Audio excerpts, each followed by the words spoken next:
here, and today I'm going to show you how to make this little felt mushroom. This could give a sweet handmade touch to any room, and I'm going to be using mine as a pincushion. If you think this project is cute, give it a thumbs up, and while you're there, hit subscribe to join my crafty little family. Read the video description below for a list of the materials you'll need and information on where to find them. There's also a link to the free pattern PDF I designed, which you can download and print out. Since Best Fiends was kind enough to sponsor this video, I designed it to look like the purple mushrooms in the game. I'm starting out by making a few little straight pins with toppers that look like the other objects in the game using cardstock and glue, while I share a few things that they asked me to tell you about. If you haven't played it before, Best Fiends is a free puzzle game that you can play with your friends if you connect it to Facebook. I'm at level 42 at the moment, but I keep getting stuck. Maybe you'll be better at it than I am. This month they're running a Valentine's Day event, and if you want to download the app using the link below the video, it'll give you $5 worth of in-app currency for free. Now that we need a place to keep these pins, let's get started on our mushroom pincushion. Once you've cut out the pattern pieces on the template I linked to in the video description, pin the largest shape onto a piece of felt that's the color you want the top of the mushroom to be, and trim around it.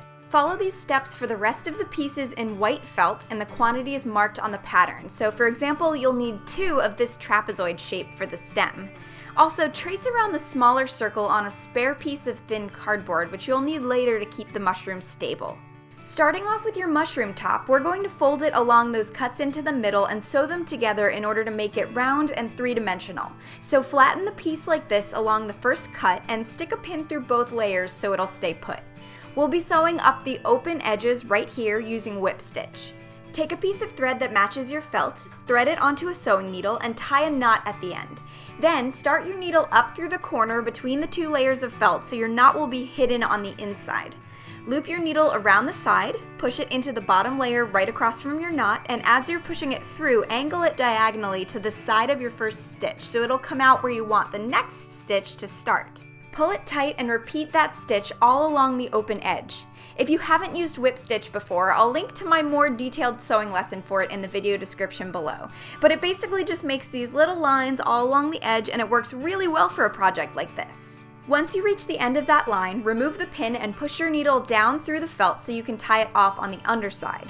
To do this, I like to use my needle to grab one of the nearby stitches and pull the needle through the loop the thread makes. That way the knot stays right up against the fabric and keeps the whole thing secure. One more time just in case, then trim off the excess and you're ready to start on the next section. The steps are the same for each of these sections of this first piece. Flatten it, pin it in place, start in the corner between the 2 layers, and stitch up the side until you reach the end of the raw edges, then tie it off and start again. Once you've done this on all 4 sections, your mushroom top should look like this. Next, I'm going to decorate it with some white felt spots. I'm cutting out a bunch of little ovals with my fabric scissors, then sewing them onto the mushroom top. For this part, I'm tying a knot at the end of my thread and starting from the underside, poking my needle up onto the edge of the first spot. Then, using whip stitch, go all the way around the spot, making sure that you're sewing through both the spot and the mushroom top so it'll attach securely. When you get around to where you started, flip it over and tie a knot using one of the nearby stitches as an anchor like I showed you before. You can use as many or as few spots as you want. It's totally up to you, and it'll give your mushroom its own little personality. Next, grab the larger white circle. This will be the bottom side of the mushroom top. Place the first piece on top of the circle, line up the edges all the way around, and pin it in place. Now it kind of looks like a funny little flying saucer or a ravioli, and we're going to sew around the edges, again starting between the 2 layers to hide the knot and using whip stitch. Try to keep your stitches close together since we'll be stuffing this little mushroom and we don't want the stuffing to leak out of the edges. When you get an inch or 2 away from where you started, drop the needle, remove the pins, grab some polyester fiber fill, and stuff it into the gap that you still have left to sew. The tighter you stuff this piece, the better it will grip any pins you stick into it, so try to push in as much of the fluffy stuff as you can. Once you're happy with it, press the remaining gap closed and pin it shut, pushing the stuffing out of the way temporarily. Then, pick up your needle again and continue to sew around to where you started.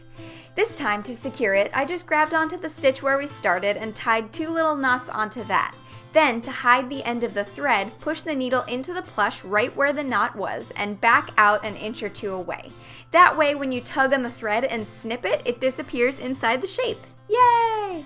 Alright, so now that we have our mushroom top finished and squishy and cute, all that's left is to make the stem so it'll stand up. Grab the rest of the pieces and starting with the 2 rounded trapezoids, pin them together in a stack and sew up the straight edges on the right and left sides, leaving what will be the circular top and bottom open. So like before, start in one corner between the layers to hide your knot, whip stitch up the side, then knot it off at the top. Repeat the same for the other side and you should have a tube with a small end and a larger end. The next step is to sew the small felt circle onto the bottom of the stem. The cardboard piece we cut out will go inside that so the base stays flat, so I trimmed it down to be a little smaller than the felt circle. I added a rolled piece of Scotch tape to stick the cardboard to the felt so it wouldn't slide around. Hold the base onto the tube and with a new piece of thread, sew along the edge where they meet to attach them together. Tie it off the same way we did with the mushroom top and we're ready to fill up the stem. Using some pennies or other small weights and some fiber fill, stuff the stem tightly. I threw in the coins to make the stem heavier than the top so it wouldn't fall over. Now all that's left to do is attach the top of the stem to the bottom of the mushroom top. Hold them together using a pin or two. You kind of have to squish the stem in order to make this work, but that's okay, I know you can do it. To sew these pieces together, which is probably the trickiest part, alternate between a stitch on the top and a stitch on the stem as you go around. If it doesn't feel super secure, go around a second time. It's okay if your stitches are messy here since you won't really be able to see them once it's finished.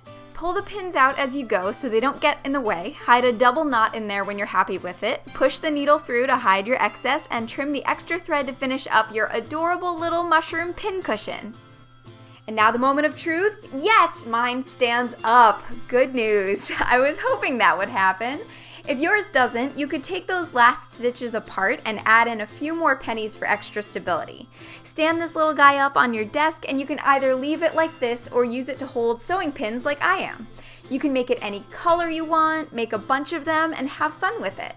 I really love little nature and woodland inspired decorations, so I'm personally pretty excited to use this in my craft studio. If you make this mushroom pincushion yourself, post a photo on social media and tag me at LaurenFairWX so I can see how it came out. I love making crafts that remind me of my favorite games and books, so let me know in the comments below what kind of project you'd like to see me make next. Thanks so much for watching, happy stitching, and I'll see you soon.